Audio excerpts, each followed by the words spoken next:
पिछले ज़माने का जिक्र है। किसी गांव में एक मोची रहा करता था जो गैर शादीशुदा था। वो दिन भर लोगों के जूते सिलाई करता और उससे उसे जो पैसे मिलते उससे अपना गुजर बसर चलाता। उसकी आमदन इतनी कम थी कि मुश्किल ही से अपना पेट भर सकता था, इसलिए उसने अपनी शादी के बारे में कभी सोचा भी नहीं था। एक दिन ऐसा हुआ कि उसका खिचड़ी खाने का दिल चाहा। उसने कई दिनों से खिचड़ी नहीं खाई थी। चनाचे वो बाज़ार से चावल और कुछ मूंग की दाल खरीद कर ले आया और बड़े चाव से खिचड़ी तैयार की। जब खिचड़ी पककर तैयार हो गई तो उसने एक बड़े से थाल में उसे डालकर रख दिया ताकि ठंडी हो जाए। फिर उसने सोचा कि जब तक खिचड़ी ठंडी होती है इतनी देर में लोगों के जूते वापस कर आता हूँ। ये सोचकर वो खिचड़ी को वहीं पर छोड़कर लोगों के सिलाई किए हुए जूते वापस देने के लिए चला गया। इत्तेफाक से एक गीदड़ भी जंगल से घूमता घुमाता इधर को निकल आया। उसने जुलाहे का घर खाली देखा तो अंदर घुस आया। जब उसने सामने देखा तो एक बड़ी सी थाली में ताज़ा ताज़ा खिचड़ी रखी हुई थी। गीदड़ भूखा तो था ही, उसने आओ देखा न ताओ और जल्दी जल्दी खिचड़ी खाने में लग गया। अभी वो पूरी खिचड़ी ख़त्म भी नहीं कर पाया था कि बदकिस्मती से बाहर से मोची आ गया। मोची भी खिचड़ी खाने के लिए बेताब था और उसे जल्दी थी कि जल्दी से घर जाऊं और खिचड़ी खाऊं। इसीलिए वो लोगों के सिलाई किए गए जूते जल्दी जल्दी वापस करके घर आ गया था। लेकिन जब उसने घर आकर ये देखा कि गीदड़ मज़े से खिचड़ी खा रहा है तो उसने जल्दी से घर के दरवाजे बंद किए और गीदड़ को एक रस्सी से पकड़कर बांध दिया। उसके बाद मोची ने एक मोटा सा डंडा पकड़ा और जी भर के उसकी मरम्मत की।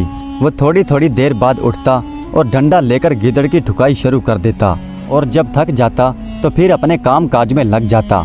गीदड़ दिल ही दिल में सोचने लगा, अगर ये मुझे यूं ही मारता रहा तो मेरा जिंदा बचना मुहाल है। गीदड़ यूं ही मार खाते जा रहा था और वहाँ से निकलने की तरतीबें भी सोच रहा था, मगर बंधा हुआ था, भाग भी नहीं सकता था, लिहाजा पिट पिटाकर खामोश हो जाता। रात जैसे तैसे गुजर गई और सुबह जब मोची अपने काम पर गया तो गीदड़ सोचने लगा, यही मौका है कुछ ना कुछ करने का, कोई अच्छी तरकीब सोचनी चाहिए। गीदड़ कुछ देर बैठा सोचता रहा और आखिर उसके जहन में एक तरकीब आई। उसने इर्द गिर्द चक्कर लगाकर अपने आप को रस्सी से और भी जकड़ लिया और इस तरह से चीखने लगा जैसे अपने साथियों को बुला रहा हो। जंगल बिल्कुल करीब था, इसलिए जब दूसरे गीदड़ों ने उसकी आवाज़ सुनी तो वो भी ज़ोर ज़ोर से चीखने लगे। जंगल में जो गीदड़ बोलने लगे थे उनमें एक गीदड़ ऐसा भी था जो उस गीदड़ का दोस्त था, जो खिचड़ी खाकर इस मुसीबत में फंस गया था। उसने जब अपने दोस्त की आवाज़ सुनी तो वो ये जानने के लिए कि उसका दोस्त कहाँ है तो वो और भी ज़्यादा ज़ोर से चीखने लगा। जब उसे इस बात का अंदाज़ा हो गया कि उसका दोस्त इस गांव में है और उसे ढूंढने के लिए उसी गांव की तरफ आ गया और ढूंढता ढूंढता आखिरकार मोची के घर के पास पहुंच गया। उसने कान लगाकर सुना तो उसकी आवाज़ उसी मोची के घर से आ रही थी। उसने अंदर झांक कर देखा तो उसका दोस्त रस्सियों से बंधा हुआ था। वो जब उसके करीब पहुंचा उसने अपने दोस्त से पूछा, क्यों दोस्त, तुम यहाँ पर क्या कर रहे हो और तुम यहाँ पहुँचे कैसे? और रस्सियों से बंधे हुए गीदड़ की इस कदर पिटाई हो चुकी थी कि उसका सारा जिस्म सूज चुका था और इस वजह से वो बहुत मोटा ताज़ा दिखाई दे रहा था। जब उसने अपने दोस्त को अपने पास देखा तो उसने अपने दर्द को छुपाने के लिए कदरे मुस्कुराहट के साथ कहा, हम तो ऐश कर रहे हैं दोस्त, तुम तो जंगलों में मारे मारे फिरो। दूसरे गीदड़ ने जब उसे देखा तो वो वाकई मोटा ताज़ा मालूम हो रहा था। उसने उससे सवाल किया, फिर भी तुम हमें बताओ कि तुम्हें ये कामयाबी कैसे मिली? रस्सियों से बंधे हुए गीदड़ ने बड़ी चालाकी और होशियारी से काम लेते हुए कहा, मैं तुम्हें ये राज बताने के लिए तैयार हूँ, मगर एक शर्त पर। वो क्या? मुझे जल्दी बताओ। दूसरे गीदड़ ने कहा, वो शर्त ये है कि तुम किसी को हरगिज़ नहीं बताओगे। नहीं, बिल्कुल नहीं, तुम मुझसे वादा ले सकते हो कि मैं किसी को नहीं बताऊंगा।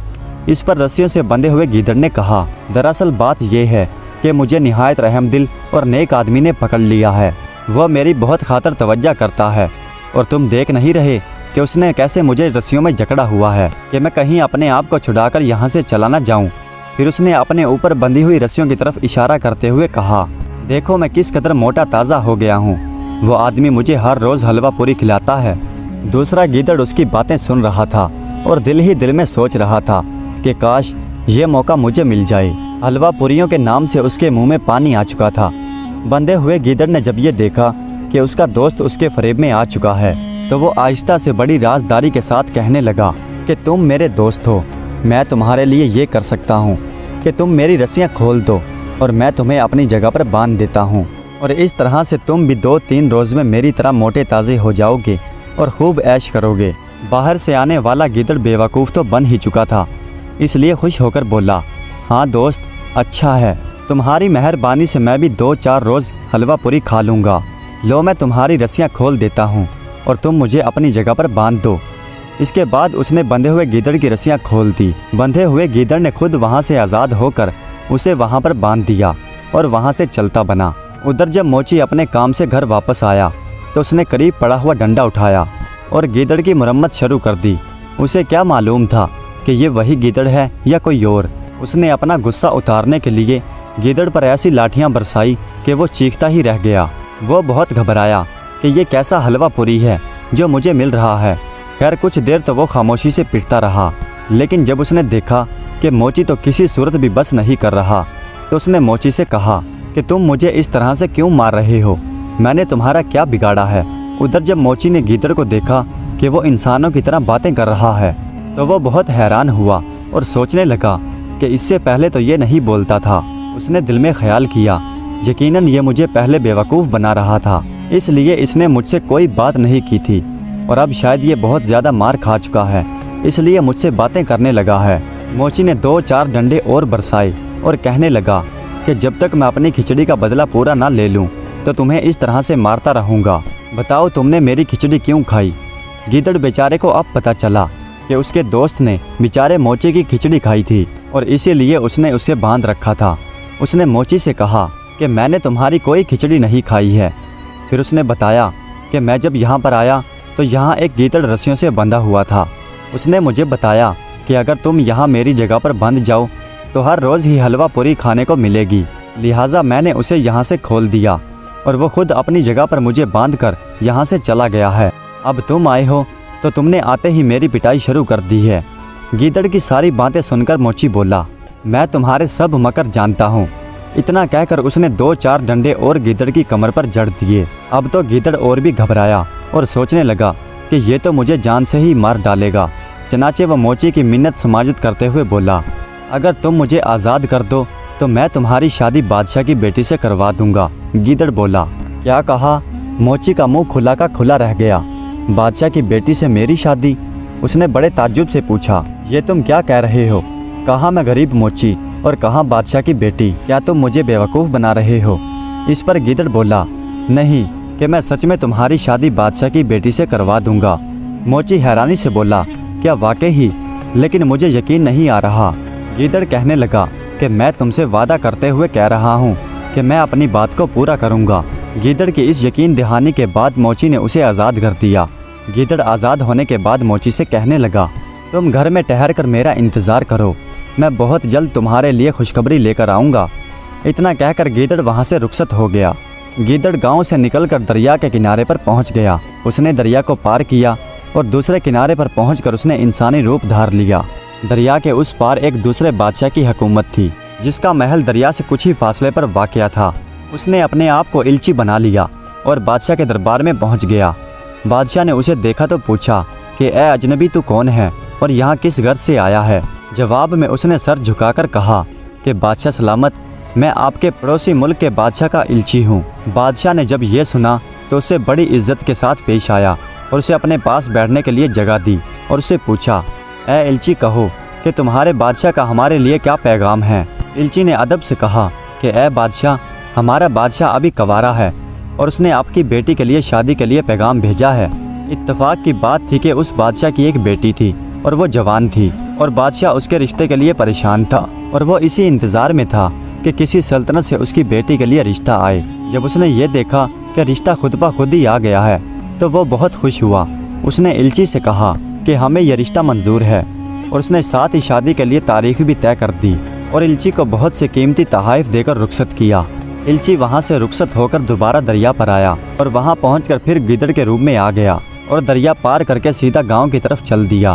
گاؤں پہنچ کر وہ سیدھا موچی کے گھر پہنچ گیا۔ آگے موچی بھی اس کا منتظر تھا۔ اسے دیکھتے ہی خوش ہو کر بولا، کیا خوشخبری لائے ہو؟ گیدڑ نے بڑے اطمینان سے جواب دیا کہ تمہاری شادی کی بات طے ہو گئی ہے اور فلاں تاریخ کو تمہاری شادی ہے۔ یہ سن کر موچی نے گھبرا کر کہا، مگر میرے پاس تو ایک پھوٹی کوڑی بھی نہیں ہے، इस पर गीदड़ ने कहा कि तुम फिक्र न करो। गीदड़ ने इतना कहा और मोची को हैरान परेशान छोड़कर वहाँ से चला गया। हकीकत ये थी कि मोची को अभी तक यकीन नहीं आ रहा था कि उसकी शादी किसी बादशाह की बेटी से होने वाली है। ये अनहोनी बात थी। लेकिन जब उसी तारीख को गीदड़ सुबह सवेरे उसके पास पहुँच गया तो उसे और भी ताज्जुब हुआ और गीदड़ ने उससे कहा कि जल्दी करो, मेरे साथ चलो, आज तुम्हारी बादशाह की बेटी से शादी है। भला मोची को क्या साजो सामान लेना था। वो खामोशी से गीदड़ के पीछे पीछे चल दिया और गीदड़ उसे अपने साथ लेकर गांव से बाहर उसी दरिया के करीब पहुंच गया। उस वक्त दरिया के किनारे पर एक धोबी कपड़े धोने के लिए आया हुआ था। गीदड़ ने उसे एक सोने की मोहर दी और कहा कि तुम्हारे पास जितने भी कपड़े हैं इन्हें आसपास दरख्तों और झाड़ियों की तरफ फैला दो। धोबी को मुफ्त में सोने की मोहर मिल चुकी थी, उसे और क्या चाहिए था। उसने वो कपड़े जो वो धोने के लिए गठड़ी बांधकर लाया था गीदड़ के कहने के मुताबिक दरिया के पास झाड़ियों और दरख्तों पर फैला दिए। गीदड़ ने जब देखा कि उसने कपड़े फैला दिए हैं तो वो एक रुई बेचने वाले के पास गया और उसे सोने की एक मोहर देकर बोला, तुम धुनी हुई रुई के चंद गट्ठे दरिया के किनारे के पास पहुंचा दो। रुई बेचने वाले आदमी ने सोने की मोहर लेकर धुनी हुई रुई के कुछ गड्ढे दरिया के किनारे पर पहुंचा दिए। और जब ये सब कुछ हो चुका तो गीदड़ ने जुलाहे से कहा, जैसा मैं कहूँ तुम वैसा ही करना। मोची ने कहा कि हाँ, तुम जैसा कहोगे मैं वैसा ही करूँगा। उसके बाद गीदड़ ने मोची को समझाते हुए कहा कि मैं दरिया के उस पार जा रहा हूँ और तुम मुझे यहाँ से वहाँ जाते हुए देखते रहना। जब तुम मुझे देख लो कि मैं बादशाह के महल में दाखिल हो रहा हूँ तो तुम धोबी से कहना कि तुम अपने सारे कपड़े उतार कर ले जाओ जो उसने दरख्तों और झाड़ियों पर फैलाए हैं। उसके बाद तुम धुनी हुई रुई के गट्ठे इकट्ठे करके थोड़ी थोड़ी रुई दरिया में डालना शुरू कर देना, बाकी मैं खुद ही सब कुछ ठीक कर लूँगा। गीदड़ मोची को ये हिदायत देकर खुद दरिया में तैरता हुआ दूसरे किनारे पर पहुँच गया। दूसरे किनारे पर पहुँचकर उसने फिर से इल्ची का रूप धार लिया और बादशाह के महल की तरफ चला गया। दूसरी तरफ बादशाह शहजादी की शादी करने के लिए पूरी तैयारियां करके बैठा था और शाही बारात का मुंतजिर था। उसने इसी इंतजार में महल की छत पर चढ़कर देखा तो धोबी ने जो कपड़े दरख्तों और झाड़ियों पर फैला रखे थे उन्हें देखकर बादशाह को यूं लगा कि जैसे बारात ने दरिया के उस पार पड़ाव डाल रखा है और यहाँ पहुँचने ही वाली है, और वो इसी इंतजार में बैठा था। गीदड़ जैसे ही इल्ची के रूप में बादशाह के महल में पहुंचा, पीछे मोची ने गीदड़ की हिदायत के मुताबिक धोबी से कहा कि वो जल्दी जल्दी अपने सारे कपड़े दरख्तों और झाड़ियों पर से उतार ले। इसके बाद ही वो जल्दी जल्दी धुनी हुई रुई के बड़े बड़े गाले दरिया में डालने लगा। दरिया में रुई के गाले डूबते तैरते दूर से इस तरह से मालूम हो रहे थे कि जैसे बड़ी बड़ी कश्तियाँ दरिया में डूब और तैर रही हों। उधर इल्ची जैसे ही बादशाह के महल में पहुंचा तो उसने रोना धोना शुरू कर दिया। उसे इस तरह से रोता पीटता देखकर बादशाह बहुत परेशान हुआ और उससे पूछने लगा, तुम्हें क्या हुआ और शहजादी की बारात कहाँ है? बादशाह सलामत, बहुत बुरा हुआ। हमारा बादशाह बारात के साथ दरिया को पार कर रहा था कि ज़बरदस्त किस्म का तूफान आ गया। तमाम साजो सामान, अमीरो वजीर, रिश्तेदार और फौज के आदमी कश्तियाँ समेत ही डूब गए। और हमारा होने वाला दामाद कहाँ है? क्या वो भी डूब गया? बादशाह ने परेशान होकर पूछा। इस पर इल्ची ने कहा कि बादशाह सलामत, खुशकिस्मती से मैं और बादशाह ही बचे हैं, और वो भी तन के कपड़ों के साथ, और बादशाह सलामत का तो लिबास भी झेर झेर हो गया था। एक गरीब आदमी से कपड़े लेकर उन्हें पहनाए गए हैं, मगर वो इस वक्त है कहाँ? बादशाह ने परेशान होकर पूछा। हजूर, इस वक्त वो दरिया के पार अकेले तन्हो तनहा बैठे हैं। ये सुनते ही बादशाह ने अपने वजीरों और सिपाहियों को हुक्म दिया कि अभी जाएं और पूरी शानो शौकत के साथ हमारे होने वाले दामाद को महल में लाएं। हुक्म की देर थी कि उसी वक्त फौज के सिपाही मोची को लेकर महल में पहुंच गए।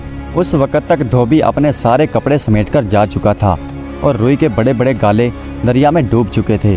सिर्फ मोची हैरान परेशान दूसरे किनारे पर बैठा ये सब कुछ देख रहा था। उसके बाद मोची को कश्ती के जरिए दरिया पार करवाया गया और बड़ी शानो शौकत के साथ बादशाह के महल में पहुंचा दिया। जब बादशाह ने अपने होने वाले दामाद को जिंदा पाया तो उसे देखकर बहुत खुश हुआ और इस तरह से शहजादी और मोची की शादी बड़ी धूमधाम से कर दी गई। शादी के बाद इल्ची ने बादशाह से कहा कि आलम पना, अगर इजाज़त दें तो एक बात अर्ज़ करूं। बादशाह बोला, ज़रूर कहो, हमारी तरफ से इजाज़त है। इल्ची ने बड़े आदाब के साथ कहा, आलम पना, आपके दामाद का सब कुछ लुट चुका है। माँ बाप, रिश्तेदार, अमीर वजीर सब डूब गए हैं और अब वो बिल्कुल तन्हा हैं और पीछे खबर नहीं कि महल पर भी किसी ने कब्ज़ा कर लिया हो, क्योंकि बारात की तबाही की खबर पीछे पहुंच चुकी थी। इसलिए इनका वापस जाना बेकार है। क्यों ना इन्हें यहीं पर रुकने के लिए मजबूर किया जाए। इत्तेफाक से बादशाह पहले ही से ऐसा सोच रहा था। बादशाह की एक ही बेटी थी और वो उसे बहुत प्यार करता था। उसे इल्ची की ये बात बहुत पसंद आई। उसने दिल में सोचा, इस तरह से उसकी बेटी भी उसके नज़रों के सामने रहेगी और मुझे भी सल्तनत में मेरा हाथ बटाने वाला मिल जाएगा। उसने इल्ची से कहा, क्या हमारा दामाद इस बात को मान जाएगा? इल्ची झट से बोला, हजूर ये आप मुझ पर छोड़ दें, मैं उन्हें राज़ी कर लूँगा। बादशाह खुश था कि अब उसकी बेटी उसकी नज़रों के सामने ही रहेगी। चनाचे मोची को वहीं पर एक महल दे दिया गया, जहाँ मोची शाही शानो शौकत के साथ वहाँ पर रहने लगा। चंद रोज़ तक गीदड़ भी वहीं पर इल्ची के रूप में उनके साथ रहा।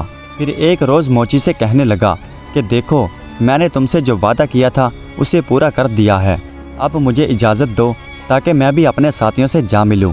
मोची ने उसे बहुत रोकना चाहा, लेकिन वो ना माना और रुखसत होकर एक बार फिर अपने असली रूप में आकर अपने दोस्तों से जा मिला। प्यारे दोस्तों, उम्मीद करता हूँ कि ये वीडियो आपको पसंद आई होगी। अगर वीडियो अच्छी लगी हो तो कमेंट्स में अपनी राय का इजहार ज़रूर कीजिएगा। हमारे चैनल को सब्सक्राइब कर दीजिएगा। वीडियो देखने का बहुत बहुत शुक्रिया।